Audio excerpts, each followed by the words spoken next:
Welcome, everybody, to another episode of UPressPlay Sports. I'm your host and sports editor, Richard Pereira. Joining me today is photo editor Eston Parker and staff writer Kevin Garcia. Hey, guys, how are we doing? Doing great. How you guys doing? Tired. Yeah, That's get fair. that, Eston. I know you worked a thriller of a game last night. Yeah. But before we get to that, let's take care of FU football first. As on Saturday, October 30th, they beat the UTEP Miners, who had a solid record of 6-1 heading to the game. But FU stopped that momentum for a bit as they beat the Miners 20-25. While the score showed a very tight score, it wasn't really as close as it seems, especially that with the fact that FU had a good lead, had a sizable lead heading into the fourth quarter. But UTEP went on to get 15 points close to the end of the game because FU started to show some holes defensively. Guys, what are your thoughts on FU's performance, and how do you think it felt like the good, the bad, and the ugly? It felt like a mixed bag of sorts. Yeah, it's a puzzling game to recap because the numbers suggest that the game, like the score makes sense when you look at the numbers. UTEP outgained us almost 2-1 in yards. They had double our passing yards, but the score really wasn't as close as 28-25 would suggest. The game just wasn't that close. There was some timely interceptions from FAU's defense, but other than that, I mean, it was just it's an odd game to really put a finger on what they could done well and what they done right. It was just a game that fortunately they were able to win. Yeah, Kevin, I'm with you. I mean, I know for much of the first half, we simply just could not pass the ball. It was thankfully our rushing game continues to, be really effective.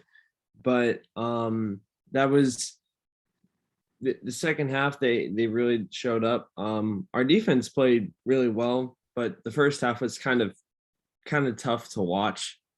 I will say, but and thankfully they held on at the end because when after UTEP scored their first touchdown in the fourth quarter and they got that onside kick, that was a little stressful. You could feel the atmosphere change just a little bit when they had that onside kick recovery. But yeah, the score line definitely doesn't reflect like how, I guess, not one-sided it was, but it definitely wasn't as close as the scoreline suggested. Yeah, definitely. FU definitely didn't play the best to their standards, and I'm pretty sure they understand that. Like you could tell at post game, like they just weren't pleased with the performance, even though they got the win, which is a good sign. Like they're not taking anything for granted. Like they're grateful for the win, but they just got to work on those issues. And Nicosi Perry still, like didn't have the worst game, but he could obviously do better. 13 for 26 for 149 yards and a touchdown. And then the rushing game, as we pointed out, had the best highlight, especially Johnny Ford, who got a touchdown on 13 rushes for 93 net yards, including his longest run was 27 yards. So Johnny Ford still continues to provide for the FU rushing offense. And defensively, we did a good job on one of their best receivers in Jacob Cowing from UTEP, who only had 6 receptions on 36 yards, no touchdowns. So it's pretty clear that FU's priorities on defense were made clear and locked down one of the best receivers. So, like, this game was very weird for FAU, but they managed to get the win and got their defensive tactics to start the game correct. As long as they can retool what they need to do offensively and defensively, especially as they host another home game on Saturday, November 6th against Marshall at 6 p.m. It's a very big game for FAU as it's a rivalry game. it's a very big game that would have some dire consequences on how the standings in Conference USA will look like in the East Division. Guys, what do you think FU has to do against a team like Marshall? Well, for one, the passing game has to execute a lot better than it did against UTEP. I would say that's really the biggest point of attack, because the rushing game is fine, and our defense has been pretty much on a roll the last couple of games. I think the passing game is really where we need to see, and I want to see if Nkosi Perry is truly 100%. We know he had an injury a couple weeks back, and we didn't really know exactly where he's at.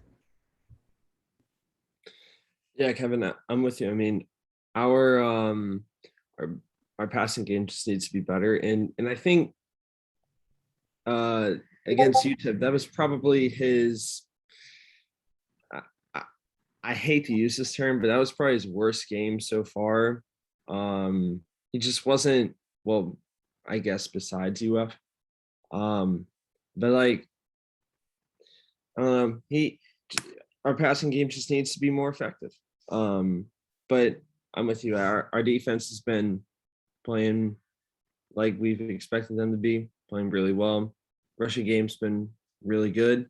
And one thing I've noticed too is with our defense, especially our red zone defense has been really good. I think I'm not sure if it was FAU that posted the stat, or I think I wish I need to find the attribution for it, but I think we have one of the top ranked red zone defenses in the country. Yeah, so, you're right about that. You're right about that. Absolutely. Yeah, so if they can keep that up, I mean, that can be huge. And hey, let's keep the winning streak going at home. So yeah, let's extend the streak at home. Fans, go out to cheer for your Owls against Marshall. It's a rivalry game. It's very big. So if FAU wins that, we could really go all the way in qualifying for the conference tournament title game. Well, conference title game actually, and have a very good bowl game as a matter of fact. So cheer out for your Owls and let's beat them. Take down the herd, like for real.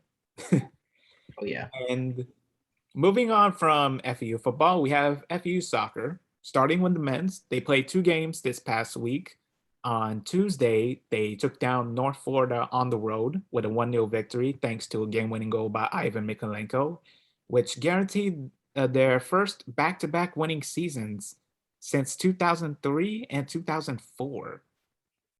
And after coming off of that, they played their last home game of the season against the FIU Panthers, who were ranked number 17 in the nation.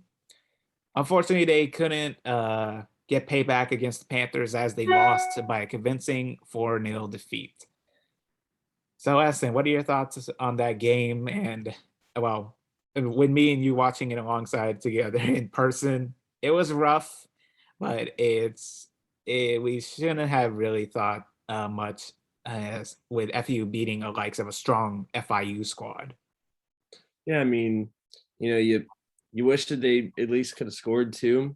And they had their chances, especially at the beginning of in both the first and second half. Like I'd say for the first 20 minutes, you could tell that they were really bringing the intensity.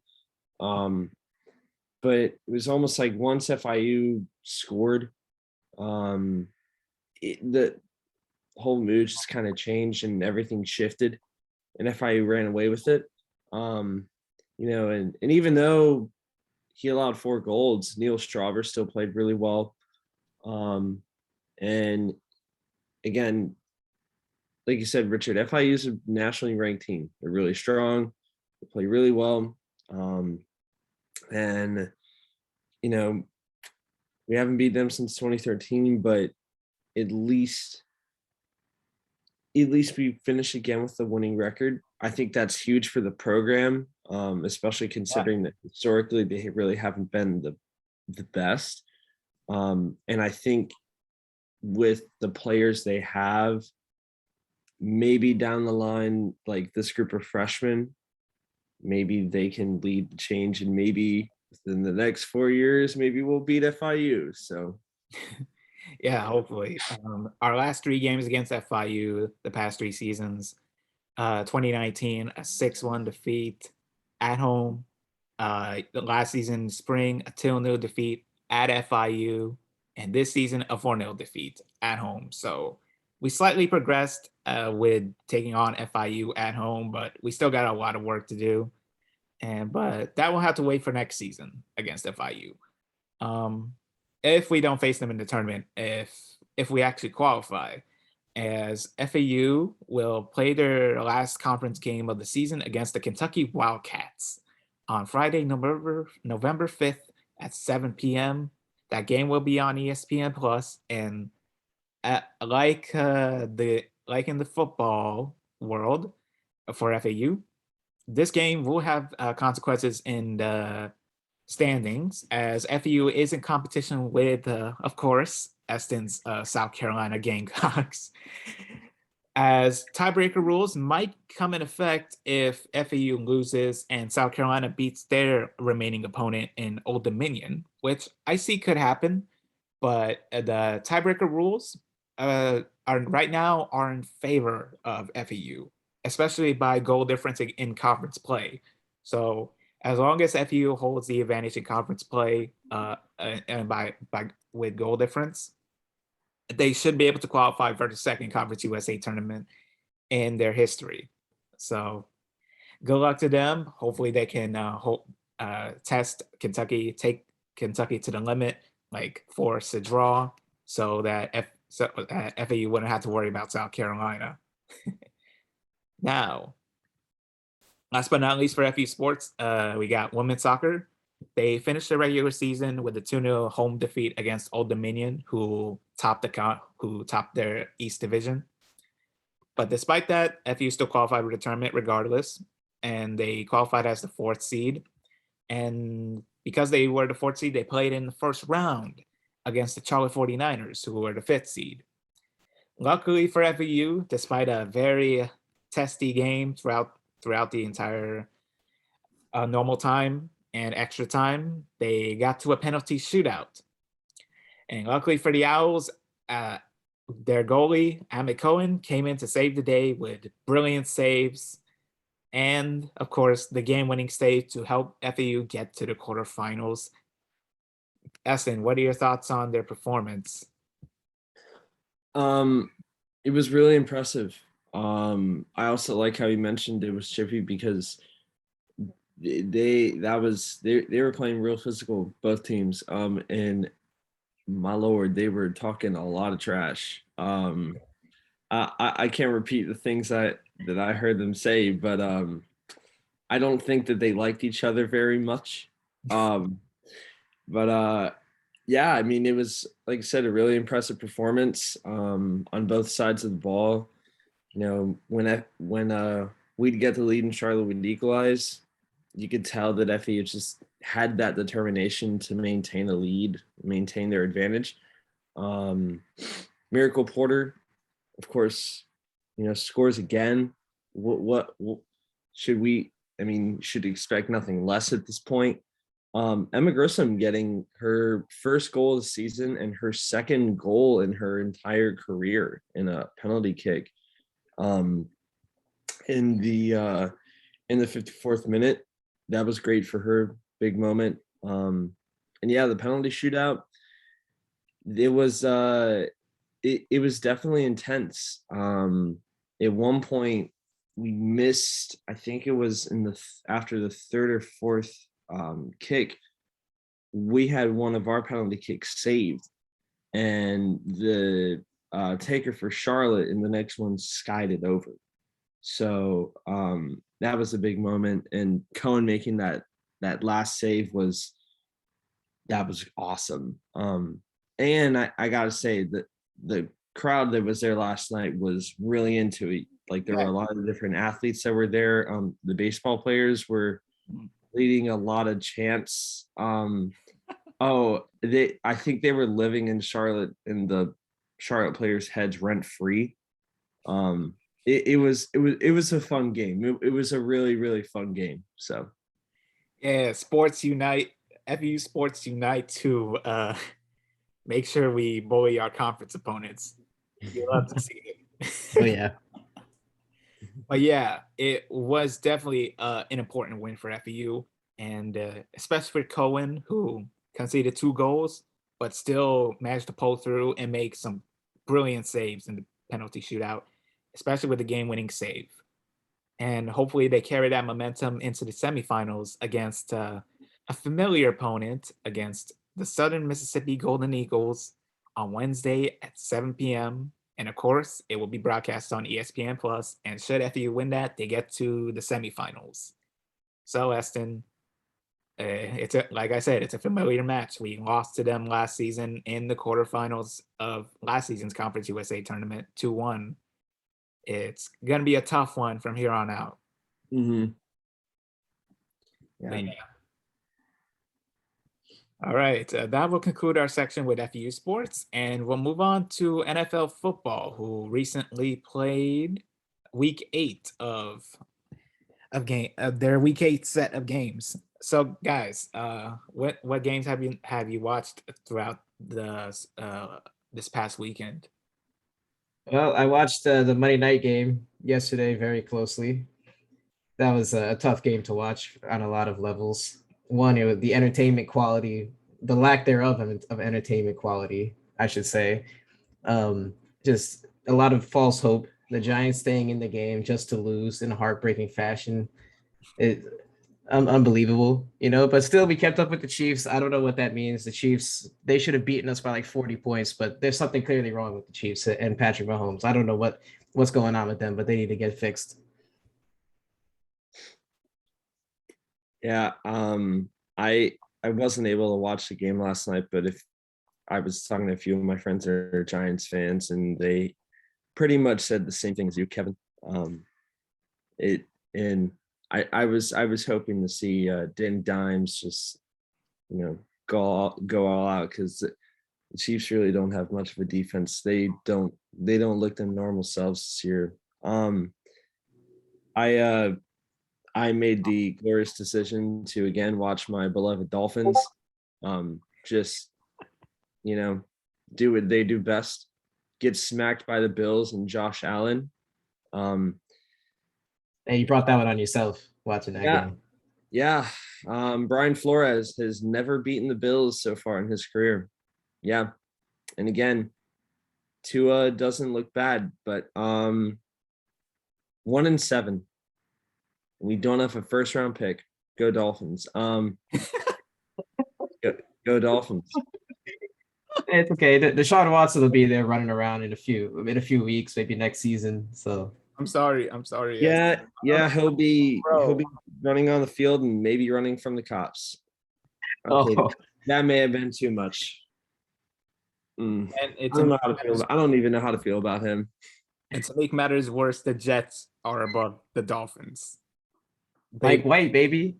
The Jets are above the Dolphins, Eston. They beat Cincinnati 34-31. The Dolphins haven't won since their season opener against New England. Bro, what happened? I hate the Jets. I still don't know how we beat the Patriots. Realistically, I think if we played the Lions right now, I think the Lions would win. Oh, man. They're the only team that haven't won a game yet, right? Mm-hmm. Yep. Oh my, that would be extreme pain if they lose to the Lions. Gee. Do they have the Lions on their schedule? Thankfully, no. Oh God. Hey, sorry. Our teams play though in a few weeks. Yeah. Oh. Yeah, we're gonna be battling for the second pick. Giants and Dolphins. Oh boy. But yeah, I can't say I haven't watched any NFL games myself this past weekend, but I could see that. I always see the scores, and for some reason, the Dolphins always keep receiving the most pain. Again, sorry, Eston. It's okay. Yeah. Moving on from NFL football to our last section of the day, NBA basketball. They've continued playing their games as they passed their second week. And it's starting to show some things throughout the season with the Bulls and the Heat, the Knicks, the Wizards, and the Sixers having great starts to the season. and alongside the West, the Jazz and the Warriors. So, guys, what games have you thought made up your mind about certain teams, especially with the Bulls? Well, the Bulls, they couldn't get the job done against the Knicks at their home court. So that's really the only good team they've played. Like, who did the Bulls play yesterday? I don't remember, but okay. And So they've only Boston's not a bad So, team. oh They yeah, just have some bad luck. yeah. We'll go with that. Boston lost to Washington twice. I can't take that, bro. I just can't. But hey, Washington does have a deeper squad than they did last season, especially with Kuzma trying to be on the come up once again. God. But I'm sure Boston can bounce back from that. But yeah, I do want to focus on the Bulls, Heat, and Knicks, who have had great starts to the season as they currently hold the top 3 in the East. So, Eston, what are your thoughts on the Heat? They're looking good so far, and their defense especially. Yeah, I it's been really impressive to watch them. And also, real quick, the Bulls did beat the Jazz too. Oh, yeah, that's true. That's true. They did. Okay. DeMar DeRozan dropped Utah and Boston off with 30-plus point games. So, oh yeah. But my Heat, yeah, I mean, cruise through the Grizzlies, and making another statement win, beating the Nets. Of course, we also did really well. Jimmy Butler, 32 points, 10 assists against the Hornets. I mean, they're just playing way more efficiently than we were last season. And I think part of it is they're healthy this season. I think their additions so far with Kyle Lowry, and their depth additions like Markieff Morris and PJ Tucker have been doing pretty decent. Especially Lowry, you could tell that the offense has been flowing way more. You're seeing improvements from Tyler Hero. He's actually playing somewhat like a hero, at least, especially on offense. His defense could still use some work, but it's better than what it was. It's looking good so far, give me more culture. Need it. Keep it going, because Miami sports don't have much going for them right now. So. Again, sorry, Eston, for the Miami sports pain. Well, besides the Heat. Yeah. Of course, I did expect them to be good going into the season, and their top 3 start in the East.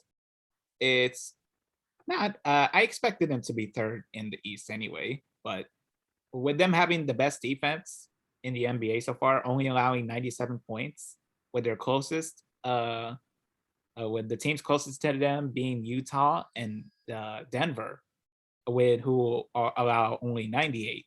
So it's pretty clear Miami's doing what they set out to do on defense. And their offense is not bad itself as well. So if Miami can keep that up, their top 3 finish in the East is pretty much going to be all but expected.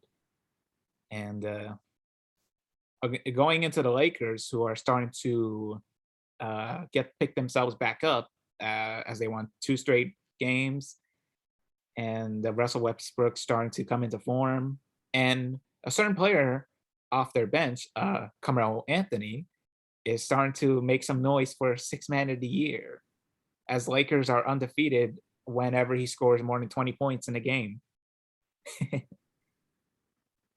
So, Kevin, what are your thoughts on Melo's performances? And now he's in the running for 6th Man. I love to see it. As a lifelong fan of Carmelo Anthony, he's one of my favorite players in the league. I'm rooting for him. I don't like the Lakers, but I'm rooting for Melo. So if the Lakers win and Melo finally gets a ring, I'll be happy for him. He looks like prime Melo out there in a lot of respects. He's out there just wetting threes, making the classic mid-range shots. He proved at Portland that he still had something left in the tank when the NBA had nearly forgotten about him.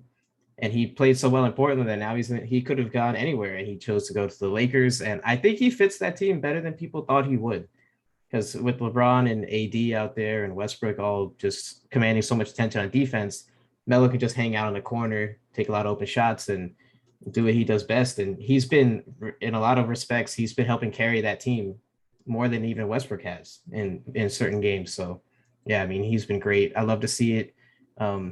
I don't know how the Lakers are going to fare in the regular season, but we all know once it gets to the playoffs, they're going to be fine. No matter what seed they finish at, they'll be fine as long as everyone's healthy. And another question I do want to get on you guys is Zion Williamson, who hasn't played a game yet this season, and I'm hearing and there have been recent stories about him that he's been out of shape and that he's put over like his current weight is now over 300 pounds. Well, Zion is already built, but being over 300 pounds, that's Eston, like, what are your thoughts on Zion? And are the Pelicans really just tanking for another lottery pick this season because they haven't played him yet? And maybe Zion, maybe he's thinking to be on his way out, maybe? Bro, is he trying to be a defensive lineman for the Saints? Like, what? That's what I like. What? He's giving me offensive lineman / defensive lineman tendencies because he's built. That is massive. Like, oh man, yeah, he's maybe, I don't know, with the way the Pelicans are playing, I'd probably want to fly out of there too. Like, they're sitting close to the bottom of the conference, second to worst, only above the OKC Thunder. So yeah, I'm pretty sure I understand Zion's position that watching some of their highlights, you don't really see the fans being there. It's not even sold out. So of course it will be sold out when Zion's there, but when he's not, it's pretty clear that the Pelicans are not on everybody's watch list. So which is funny. But man, Zion, it just makes me laugh because he's giving me that like should have been a football player tendency. But he's so crazy athletic that he could play basketball as well, which makes it even more insane. And Zion, like, no matter what, even if he's heavier than usual, he's still gonna ball out on the court regardless. He's just not gonna be at top shape. And but yeah, Zion, man. Yeah, I think he's trying to force his way out of there. That's what all signs point to. I don't think he wants to be in New Orleans. Did you see when he got drafted? His reaction, or when it was like when the Pelicans won the lottery. I don't know if you guys saw it, but he was just like, "Oh man, really?" Like, you think he wants to be in the Knicks, do you? Yeah, he definitely does. He's showing love to RJ Barrett. He posted on his Instagram that him and RJ are best friends. You know, I mean, he wants to. I don't know if he wants to go to the Knicks. I'm sure he does, but I just think he wants to be anywhere but New Orleans. We saw this with Anthony Davis and Chris Paul. Any superstar that winds up in New Orleans, they want out. Yeah, like, as soon as Zion leaves New Orleans, watch him just be back in top shape. It's just gonna be hilarious seeing him just having fun out there while New Orleans just continues to be. Oh my god. Yeah, they got to move that team, man. Can Seattle get a basketball team? Can we get basketball back in Seattle, man? Get New Orleans don't deserve it. Seattle getting a basketball team again, bro. Trust me, I want Seattle to have their team back. Yeah, they don't. New Orleans doesn't deserve a team, man. I wouldn't go that far, but Seattle. But yeah, Seattle, I do support them having their team again. Like, I want the Seattle Supersonics back in Seattle. So hopefully the NBA tries to do that in the near future. But for now, gotta deal with the current situation. And Zion just, he might be with weight issues. He might be on his way out. And once he gets to a new team, watch him come back in top shape. And it better not be with the Knicks. As a Celtics fan, it better not be with the Knicks. And with that, that'll be it for this episode of UPressPlay Sports. Make sure to hit like and subscribe. Click the bell to keep up with notifications from us. Also, be sure to go on upressonline.com to keep up with news, sports, and more content alike. To follow us on Twitter, it's, for me, at Rich26 Pereira. For Eston, it's simply at Eston Parker. And for Kevin, at Kevin Gar 658. Thanks for watching and have a great day.